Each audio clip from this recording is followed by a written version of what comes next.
పుస్తకం పేరు పుల్లంపేట జరీచీర. కథ అపిదల తివజ్రస్య హృదయం. రచయిత శ్రీపాద సుబ్రహ్మణ్య శాస్త్రి. అపిదళ తివజ్రస్య హృదయం. బాగా ఆలోచించుకోండి. నాకేగాని నీకక్కర్లేదా ఏమిటి ఆలోచన? కాని కాలం వచ్చిపడింది. 3 ఏళ్లయి సమత్తాడిన కోడల్ని పుట్టింట అట్టే పెట్టేసి ఊరుకోవడం. అపవాదు పుట్టిందంటే మాపుకోలేము సుమండి. తల్లికి తండ్రికి లేని బాధ మనకేం? మనం మాత్రం తల్లిదండ్రులం కాము యువతల. అయితే మన కోడలు కార్యమయ్యి మన ఇంటికి వచ్చేదాకా కోడలంటే ఏమన్నామాట?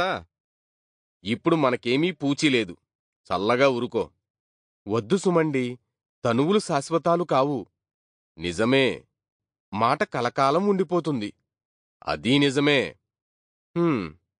ఇంకేం చెప్పగలనమ్మా నేను? నువ్వు చెప్పగలగడానికి సందంటూ ఉండనిస్తే కాదుటయ్యా నేను. ఊరికే దొడదొడ మాట్లాడగానే సరే, లా పాయింట్ ఉండాలి. ఇంకా చెప్పుకోవాలి తగుదునమ్మా అని ఏం లోటు వచ్చింది? నలుగురు ఏమనుకుంటున్నారో? అనాథలాగా నేను వియ్యాలవారికి లొంగిపోతే అప్పుడేమనుకుంటారో? ఇదెక్కడి అభిమానమండి? బజార్లో దొరికే రకం కాదిది. దొరికినా అక్కర్లేదు. పోనీ నోళ్లలో పడండి. నువ్వు పడేశావు నన్నిదివరకేను. చూశారా? విన్నావా? మాట్లాడమే.